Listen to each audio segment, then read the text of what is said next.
This is my digital marketing plan template, which you can download as a resource in my course. You can see that there are two tabs. The first tab is strategic plan, the second is the calendar.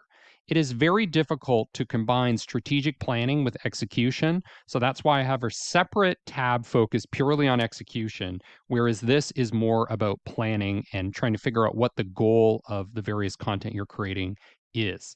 So on the left, we have the specific channels. Now, you can organize these differently depending on your case. I'm not saying that this is exhaustive and covers every single channel you might use, but in general, these are some categories that you might use. So, marketplaces, I have Amazon ads. I also have Amazon search engine optimization, Shopify App Store ads, Shopee ads, etc. I have another section, search engine marketing, Google search ads, Bing ads, Google SEO, Bing SEO, Baidu SEO. I have social media ads for Meta, LinkedIn, X, formerly known as Twitter, Snapchat, TikTok. I also have social media organic, where it may be harder to get a lot of reach, but it could be important in your case. So Facebook, Instagram, WhatsApp, LinkedIn, X, Snapchat, Telegram, etc. Next, I have forums and communities. Some people call these social media. I decided to put them in a separate category. Reddit ads, one of the emerging opportunities with very low cost per click currently.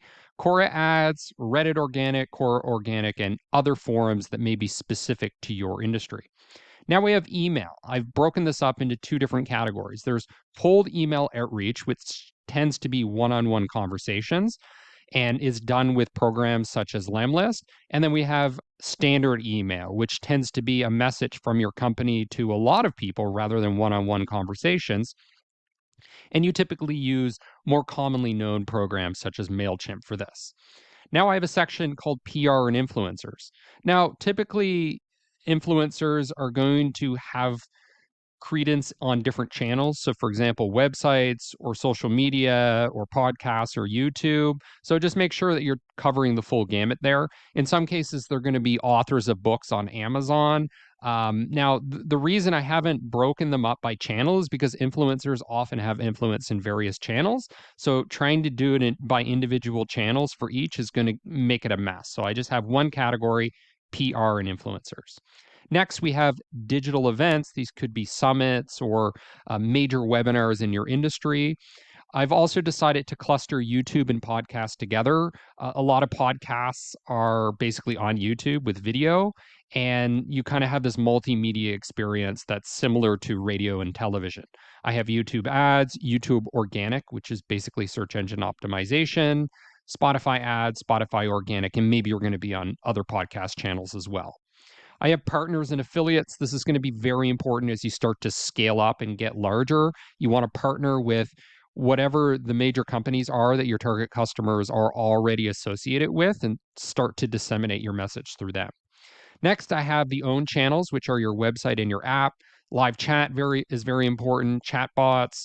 We have banner messages. So maybe you launched a new feature. You're going to feature that at the top of your website. Next, I've called out the blog here. Now, if this is a pure SEO play, then you probably just want to put this under Google and Bing SEO, but a blog might serve another purpose, such as generating traffic from existing customers through email. Next, we have app messages. So if you have a mobile app or some other type of app, you may have specific messages you want to disseminate through there. We also have SMS. You may have automated SMS. For example, if you're trying to promote events for a concert, people are going to sign up with their phone numbers and you need to remind them to go to the event or to get their digital ticket. I also put a section here for non-digital because there are certain digital marketing that are much more effective when you combine them with some element of non-digital. A good example here is cold email. Often it's best if in between the cold emails you send a direct mail package, and then the cold email becomes a bit of an excuse to follow up or to say, hey, did you get your package? That sort of thing. And I also have physical events here because often a lot of digital marketing is going to center around some sort of big event that's happening in the industry, and you want to make sure you're taking advantage of that. Next, we have other. So I put Google Display Network here at the bottom because most programmatic ads are basically fraud. It's going to be robots. It's going to be fake clicks from people that are never going to buy your product, but there is a use case for it, especially if you handpick the websites where you're going to have your placements. I also put here in here select banner ads, so individual websites that you handpicked where you bought banner ads, and you can put any other digital media channels that I haven't mentioned at the bottom here. In your specific industry, there may be things that are more important and only relevant in that particular niche. So that's the leftmost column, which is basically the different channels. Now we have the strategic considerations or the goals. So this is basically the stages of awareness that I mentioned. So here you're catering to people that are brand unaware, and then at the bottom of the funnel, people that are paid offer unaware. So basically, it's what we're selling or what we're promoting in each of these cases. So here we're promoting the brand, which is different from the product. So the brand is your mascot, your brand name, and a high level connection between that logo, that name, that mascot with the general category that you're in or the general problem that you solve. It's not about promoting specific product details or really narrow positioning. It's just very high level to get people to remember your brand. Now, with other assets, what you're selling is basically the problem, convincing people that the problem is worth solving.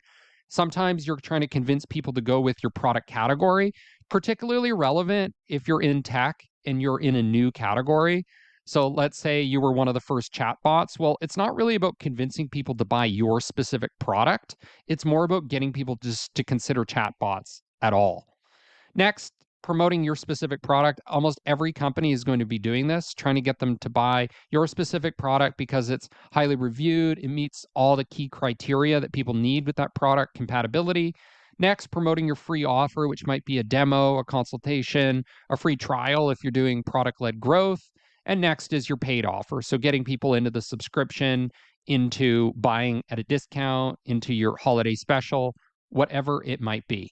Now, the important thing to keep in mind here is that any given channel can do a variety of different objectives. So if we go down to, for example, social media ads with LinkedIn, well, I could promote my brand with a video designed to reach my total addressable market, all the potential buyers I can find on LinkedIn.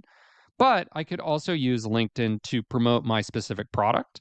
I could also use conversation ads to promote something like a free offer, a free consultation. Here's a quick example of how you might use the template. I'm going to go down here to social media ads for Meta, which is Instagram and Facebook.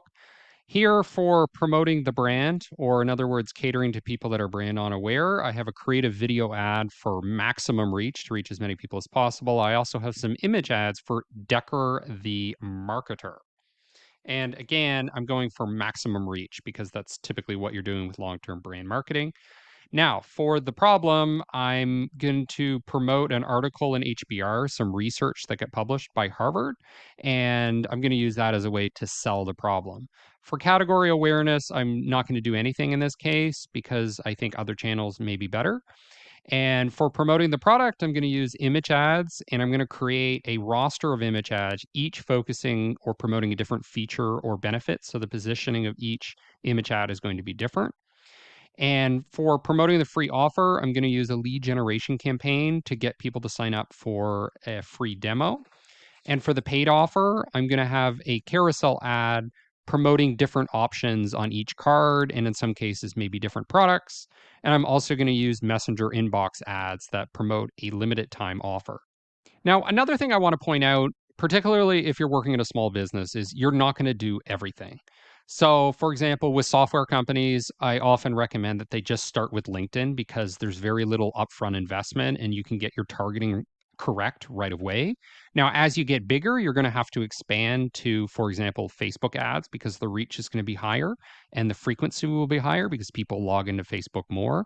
I don't want you to look at this and say, hey, I need to do everything because often you're going to have much more success if you go deep on one channel. So, for example, just creating excellent YouTube content rather than sort of spreading yourself too thin across every channel.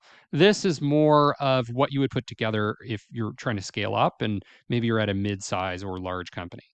Now, the next step after creating the plan or the different pieces of content and assets and channels that you've selected, you'll move to the calendar. And the calendar is basically the same thing on the left here, all the different channels. But here along the horizon, what we're operating under is the time scale. So I have listed here just 1 quarter, because often in businesses, you're just really operating on a quarterly basis. You might be working on a half year basis or an annual basis. Find out what is appropriate for you, what your manager expects or your CEO. I've broken it up into months, so the 3 different months and then the weeks. And basically, you would just list out here different assets. And you might say, okay, this is when it's expected. The design for this particular ad, for example, on Facebook, is expected and when it's going to get released. So design ready, okay, launch. And you're going to have to get more complicated if you're dealing, for example, with regional managers. So you might have an entire section here that says, okay, this is Europe. These are the assets that are being released in Europe. Their time zone's different. So maybe we're going to do things a little bit later for them because this calendar is going to be maybe on the Pacific time zone. And then you might have another section for Asia, et cetera. So this can get very complicated. This is more of a project management approach, whereas this is more of a strategic marketing approach. Download this template, modify it, customize it to what your needs are, and enjoy.